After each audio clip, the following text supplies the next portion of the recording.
Во студиото на Здраво Македонија, по 9 часот се дружиме со доктор специјалист, субспецијалист Татјана Баевска-Вучковиќ, педијатар, пулмолог, алерголог, Весна Тренковска, адвокат и фотографот Антонио Станков. Останете со нас до 11 часот. Добро утро во овој дел од денот, кога на трпеза обединуваме различни профили и кога во вашиот дом се обидуваме да донесеме интересни разговори и да го задржиме вашето внимание. Домакинки во овој дел од денот ќе бидеме јас и мојата драга колешка Верчи. Верчи официјално на трпеза добро утро и честит празник, денеска голем ден. Така е, ти благодарам Александра, верувам дека и те почитувани гледачи убаво се држите од сабајле, дека го испивте вашиот омилен утрински напиток и дека убаво ви започна овој празничен ден за сите оние кои што православни го слават нели старата нова година. Ете, верувам дека и синојка убаво си поминавте, дека денеска ете убаво ќе се падне некаде паричката, па нека носи здравје, среќа и берекет во сечи дом. Како што знаете, и колешката спомена, видовте во најавата дека имаме повторно многу интересни гости, различни професии со кои што ете ќе позборуваме на актуелни теми и како што е редот Александра да ги поздравиме уште еднаш. Така е, како што е редот да си ги поздравиме, веднаш до мене Весна Тренковска. Добро утро и добре ни дојде. Добро утро вам и на вашите гледачи. На средина од ова убаво женско друштво ни Антонио Станков. Добро утро и добре ни дојде. Добро утро на сите во емисијата и добро утро на гледачите.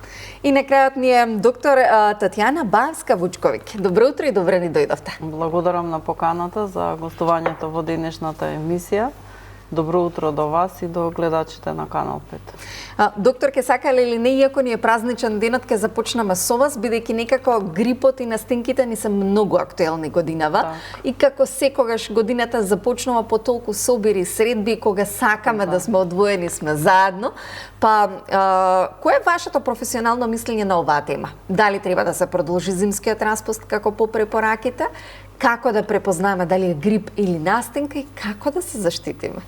Така, да. Сега сме во сезона на вируси, не само овој месец, некаде од октомври, ноември месец почнува сезоната на респираторни инфекти, каде што доминираат вирусите, меѓутоа од месец декември веќе почнавме да го докажуваме и грипот.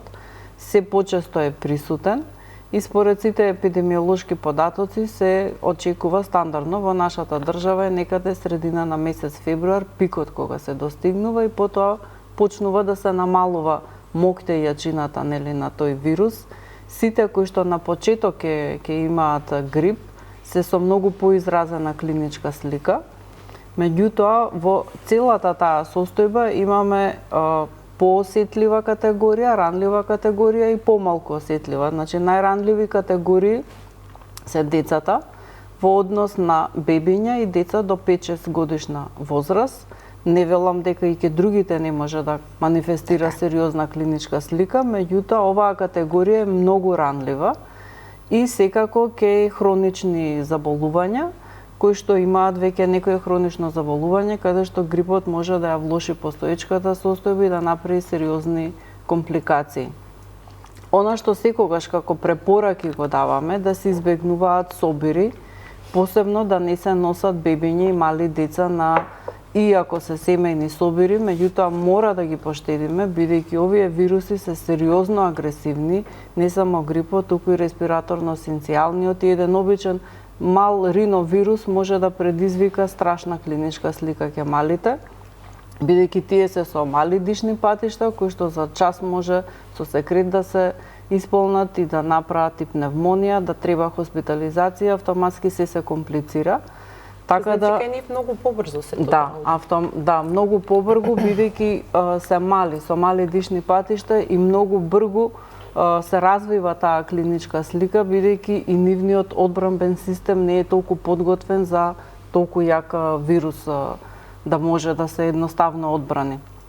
Настинка или грип, симптомите се слични, меѓутоа грипот најчесто одеднаш почнува со висока температура, трае по неколку дена таа температура, треска, малаксаност, болка по тело, болка во грло. Секој организам со вирусите реагира со онаа слабост која што ја има во организмот. Симптоматско е во главном третманот, меѓутоа кога се докажува грип, има во државата Тамифлу, тогаш се зима Тамифлу, одлично делува, 5 дена се дава, 2 пати во денот и одличен ефект има. Има можност и за децата да се направи во форма на течна форма. Тие се стандардни процедури, мирување, течности и така натаму. Меѓутоа, она што е важното, сега, бидејќи еве предстои завршување на распустот, препорака тоа се сепак училишни деца, поголеми деца со кои што може нели да се договориме, да се разбереме. Така.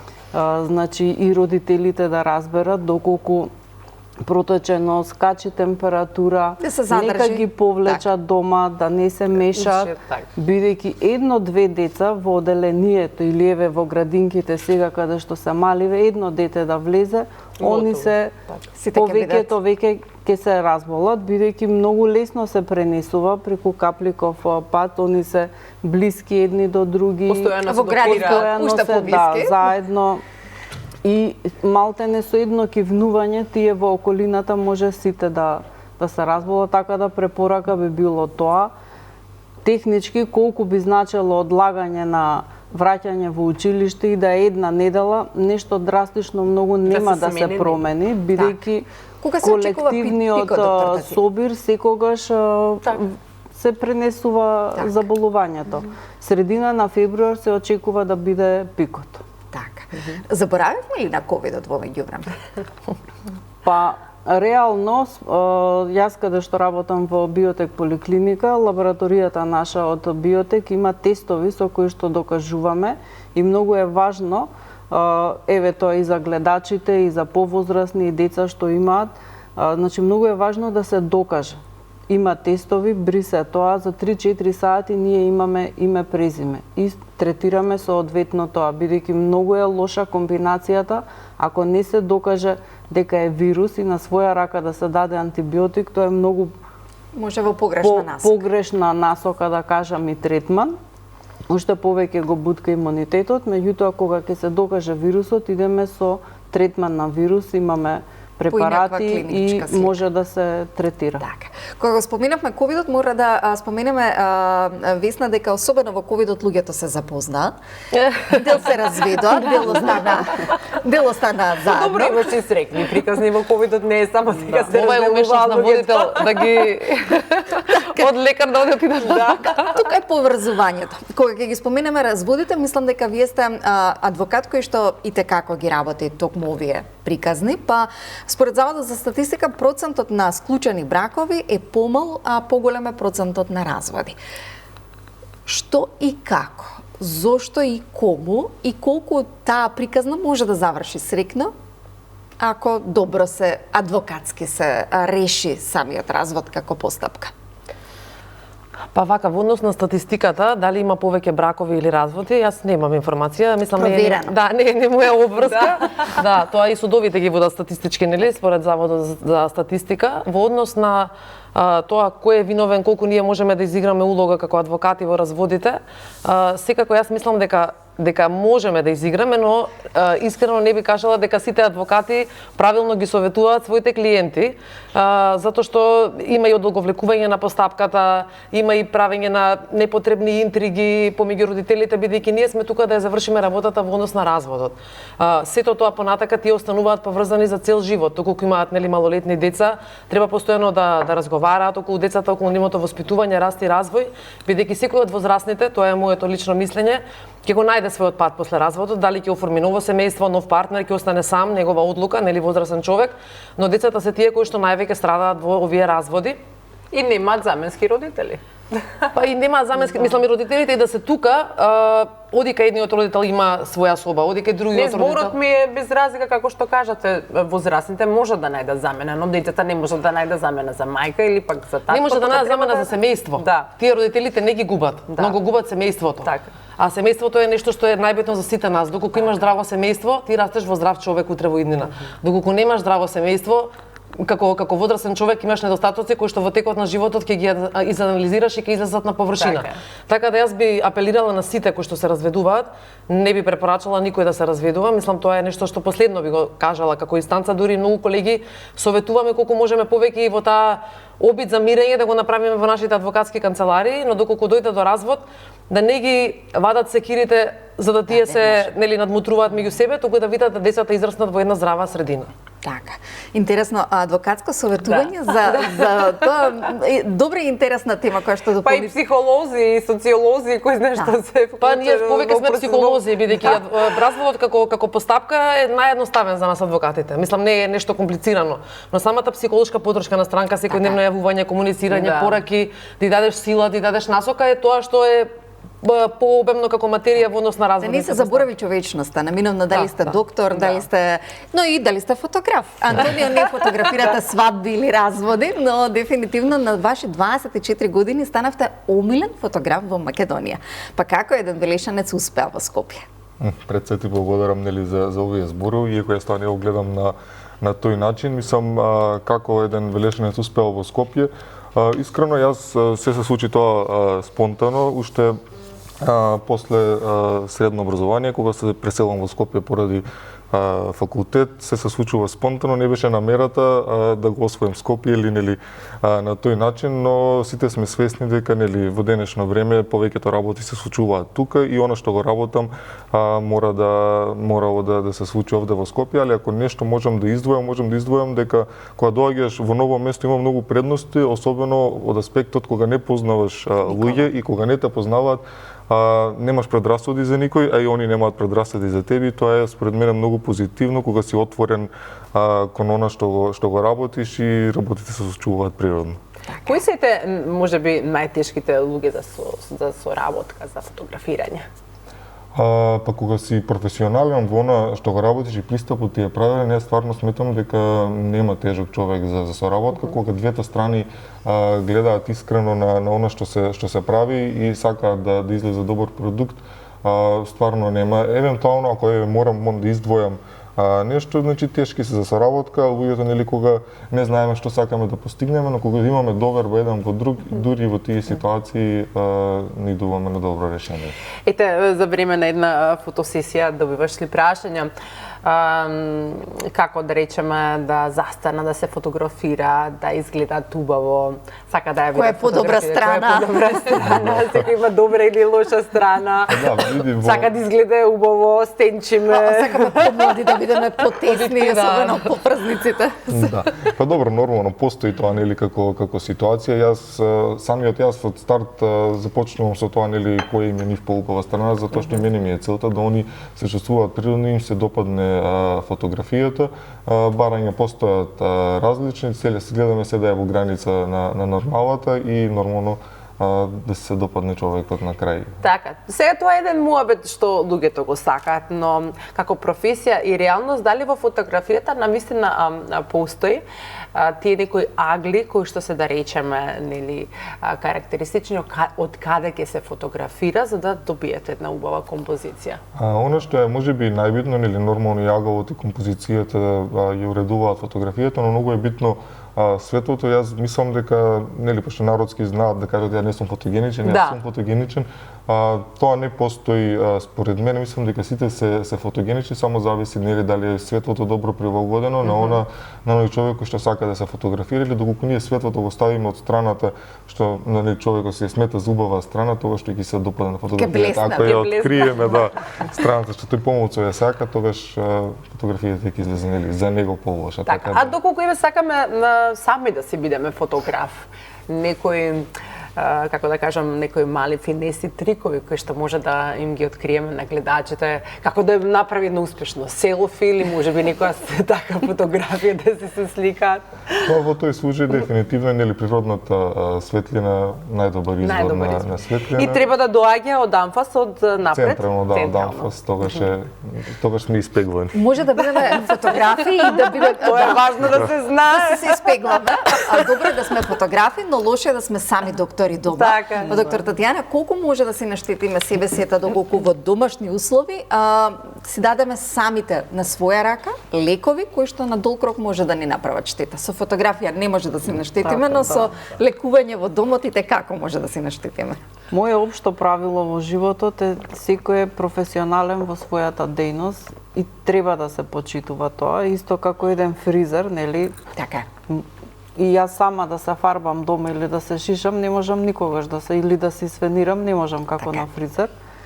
Меѓутоа, кога станува збор за здравјето, секако се она што може како ОТЦ препарат да се даде, симптоматски, нели, за една главоболка или течење на нос, некои општи симптоми што се така, кои што сериозно не го нарушуваат здравјето, тогаш може во домашни услови секој, нели, сите имаме домашна аптека на некој начин.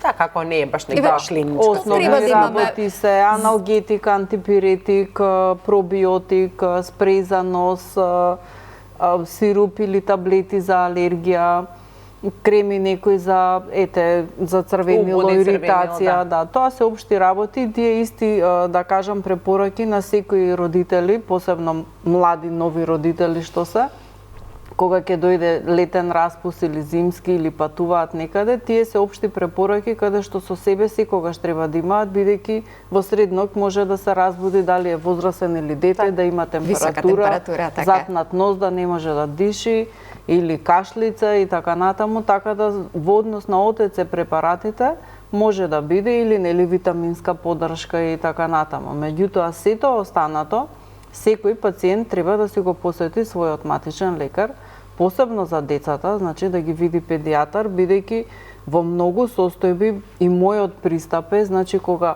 навистина треба да се даде антибиотик, треба да се даде.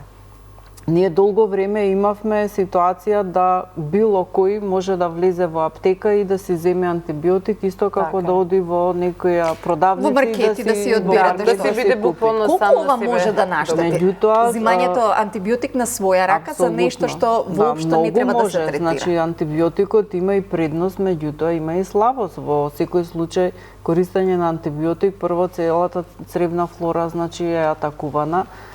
Ако е вироза, па во прашање имунитетот скроз го ремети, така. го руши.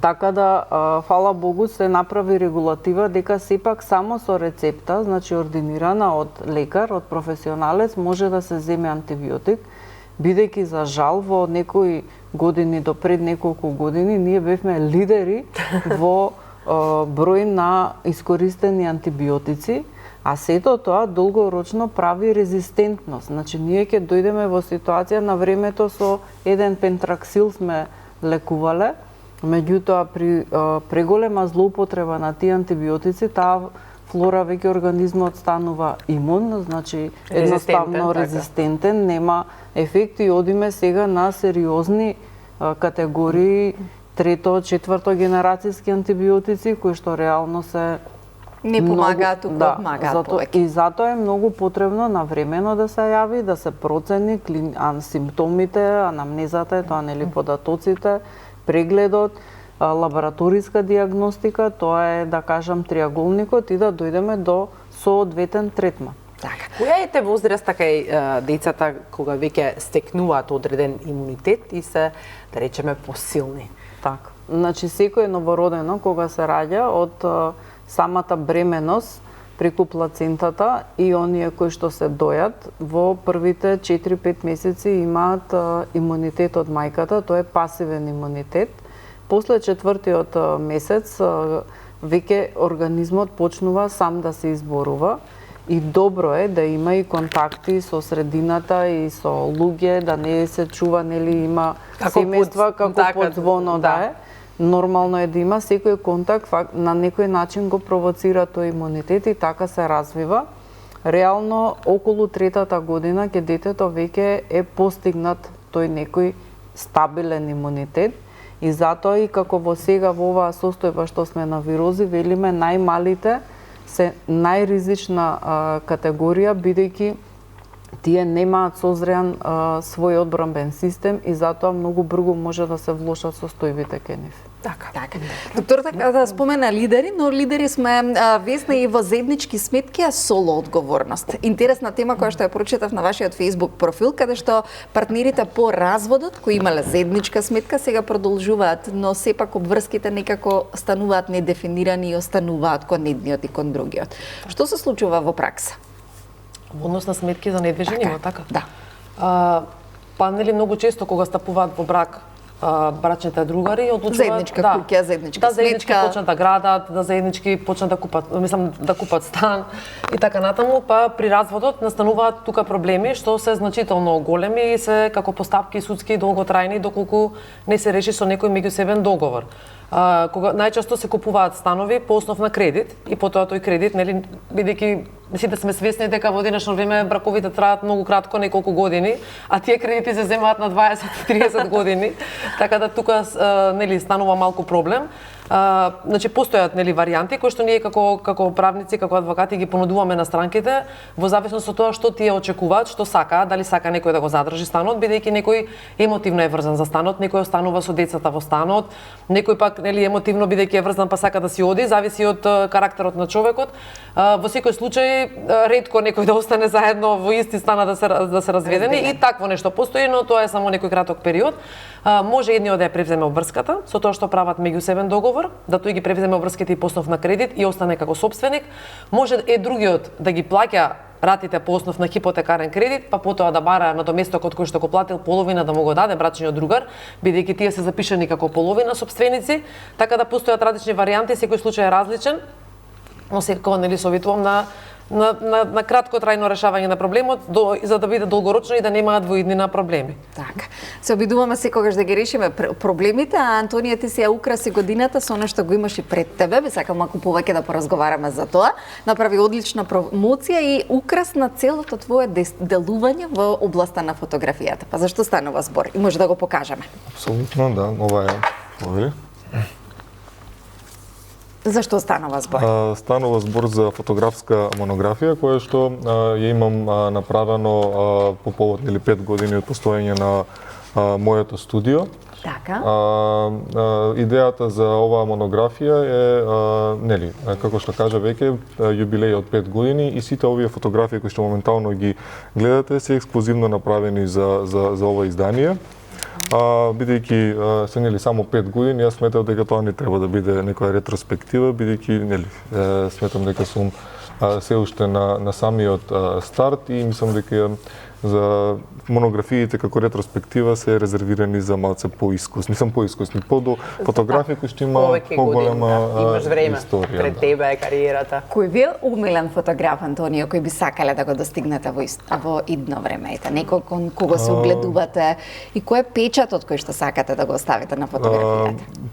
Конкретно име на фотограф кој што сакам да го постигнам, нели секако немам, сакам да се развијам јас како автор во областа на фотографијата, но има дефинитивно фотографии и фотографки од модната индустрија, особено во светот, значи тука се... Ова извини, Викторија Лоба, која што ја гледам, секоја чест.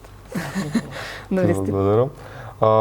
Тука би ги издвоил фотографиите на Питер Линдберг, на Ена Лебовиц, потоа фотографиите на една италијанска фотографка Нима Бенати.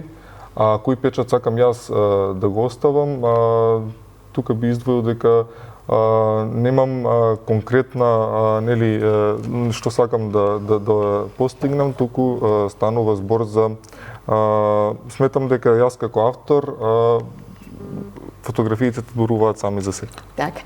Весна, доктор Тања, се сеќавате ли на вашата можеби фотографија која што ви е омилена и на полица сакате некаде да си ја оставите? Како жени ве прашувам. Доктор Тања?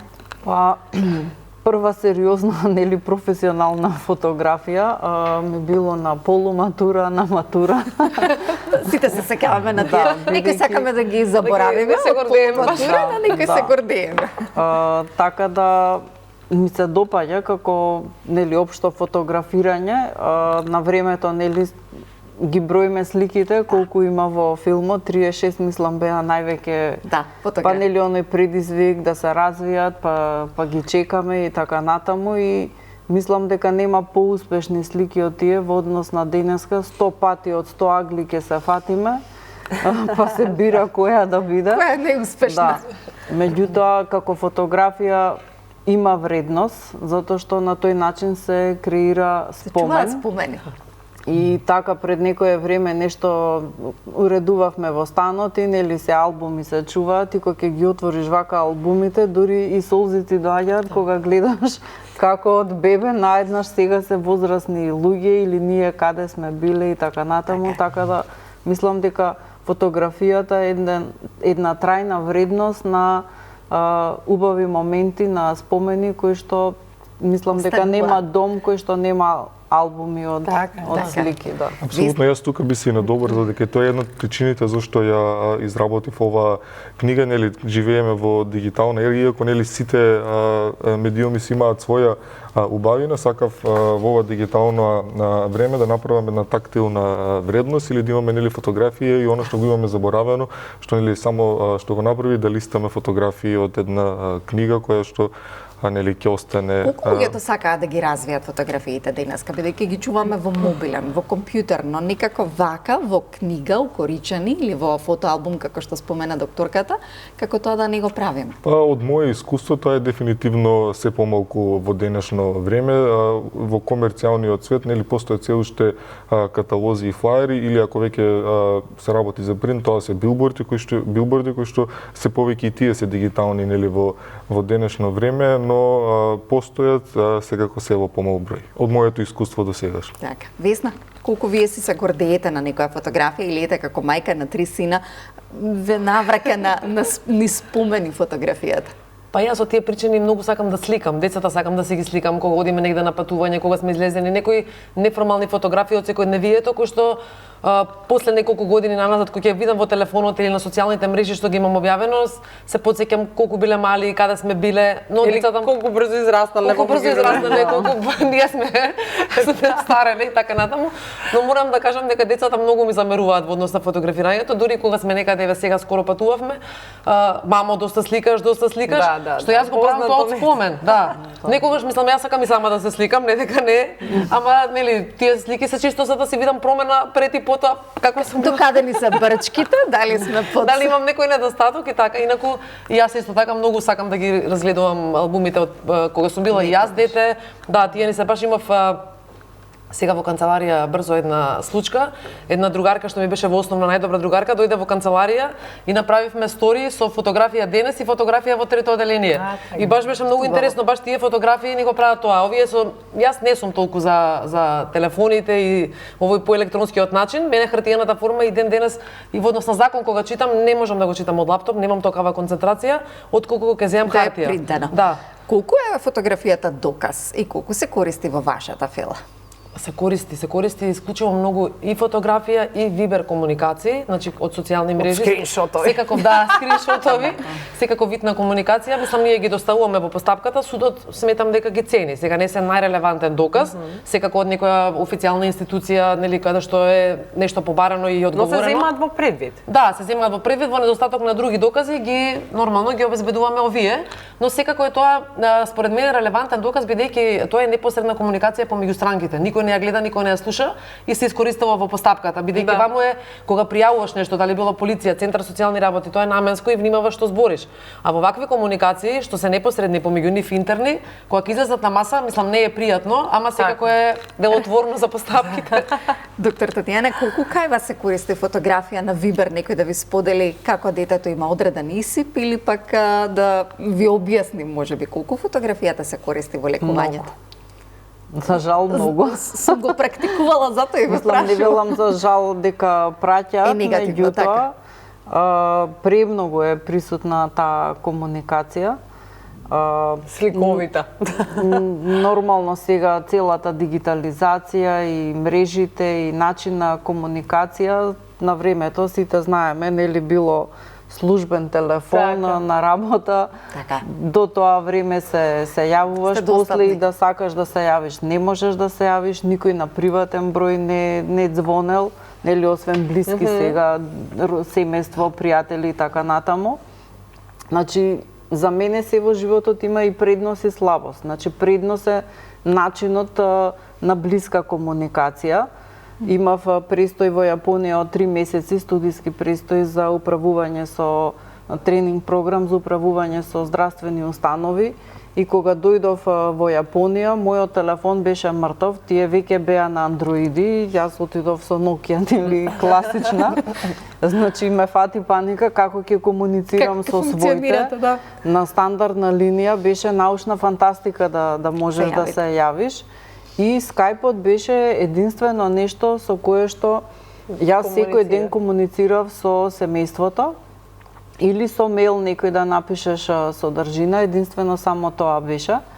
Така да секое време си носи и предност и слабост. Например, тогаш имавме поголем предизвик, чекаш писмо, чекаш телеграма, билтен некој да добиеш или така натаму. Сега нема таков предизвик, се е достапно, дека мрежите користат, да, меѓутоа па и некогаш и оптеретуваат. Бидејќи во секое време секој може да пише, да се изгуби оној ред, нели? Да, до колку часот, во недела во 3 сат на ручек ти стига порака, сега ти автоматски не можеш, јас разбирам. Вниманието се тргна. Посебно деца кога се во прашање, за секој родител и 37 со 5 се плаши, нели, што е, како е. Особено јако е прво дете. Да, плюс како педијатар ние сме семејство со сите. Значи заедно растеме, бидејќи од кога на прв преглед со 3 килограми ќе донесат бебе и го растеме тоа бебе заедно, па станува мало дете, поголемо дете, до возрасен. Едноставно сме дел од тие семејства, родителите се поврзуваат. Исто, јас секогаш тргам од себе, кога имав гинеколог, нели, за двете бременности, одеше во неколку установи, каде одеше тој, јас одев по него. Значи, таа конекција не може да се опише колку е поврзана. Меѓутоа, сепак, некои одредени работи треба да се почитуваат, секој има право на слободно време, бидејќи и нас ни треба некогаш одмор да се одмориме за да можеме да продолжиме, посебно во ваков период на сезона на инфекти, кога по 40-50 прегледи има во денот и плюс уште 20 телефонски што се менаџираме и навистина оптеретува тоа, меѓутоа па ќе кажам денешницата тоа го наметнува. Ги спомнавме фотографиите дете и дека ги добивате, колку да речеме е релевантно или сепак иако ќе ви пратат фотографија, ќе советот би бил да дојдат во ординација. Состојби може и преку фотографијата да видиме за што станува збор. Например, варичела не се тука, се на распуст некаде отидени, не може да дојде физички, да, осипи, пеленски дерматити, убот од инсекти, меѓутоа одредени осипи, да кажам, и состојби мора да се видат. Или ако видам дека е нешто сериозно, им велам дека веднаш треба да отидат на лекар или во болничка установа, зависи што има на сликата. Но кога сме во новото време, Антонио, колку AI алатката ги минува сите овие работи? Ете, се користи како доказ кај Весна, кај доктор Тања се користи исто како алатка за препознавање, но колку AI може да промени, да додаде, да Трамп денеска заедно со нас на оваа трапеза, или да буквално се играме со нешто што значи ново време и реалност. Па да, добро види, мислам како што за сите така и за мене, нели, AI е нешто ново и е многу различно користење на AI во професионалниот свет и користење на AI, нели, на социјални медиуми, на тие апликации кои што постојат претежно за забава. Во професионалниот свет дефинитивно се случуваат промени по постоењето, нели, на AI и во овој момент тоа е алатка која што многу го леснува процесот, особено во постпродукција или предпродукција, кога, нели, работиме на некоја кампања или едиторијал, со AI е многу полесно можеме да направиме визуализација на она што сакаме да го изработиме, или во постпродукција, значи многу помага AI во процесот на оние таскови кои што се репетативни и кои што се повторуваат, но целосно за мене, нели, се уште не постои, дефинитивно ќе го измени начинот на работа, во која насока ќе видиме, нели, и сите сме Останува да видиме. Останува да видиме нели на кој начин. Но колку ви ја улеснува вашата работа? Еве, ако се навратите 5 години вашето студио, пред 5 години и денес. Еве, ако некоја работа сте ја завршувале за 1 час, дали се намалува работното време? Да, дефинитивно, значително. Мислам, тоа е нели последица на сите нови технологии, па така и на ова, значи за нешто ако ти требало, ете да речеме 1 час, сега дефинитивно мислам за некој си 20. Мислам сега немаме конкретни информации, но е значително олеснувањето со помош на Искратено времето. Искратено времето и нормално се зависи нели сега и во користење на AI постојат веќе ограничувања, што смееш, што не смееш да правиш, има некои работи кои што ти можеш да ги поставиш нели како задача, но AI нема да ти ги изработи од нели тие ограничувања. Мислам сите се тие нови алатки и се уште нели не се толку официјални и помагаат, но по овој момент само во таа фаза. Што смее, а што не смее? Па што смее, што не смее, она што нели ти го кажа, не можеме да менуваме идентитети, не можеш да си поставиш не знам да се смени ликот на некој човек, не можеш да, особено е многу ригорозно во делот на експлицитни фотографии, значи постојат нели ограничувања кои што нормално и треба да ги има. Така е. Ограничување имаме и така како на времето, бидејќи време ни е за реклами. Нас нема да не замени AI, бидејќи само вакви разговори може да ги правиме природно, реално и наменски, да ве советуваме или да ве однесеме на најразлични професии и дејности. А останете, направете сега омилениот пијалок и останете со нас и по рекламите.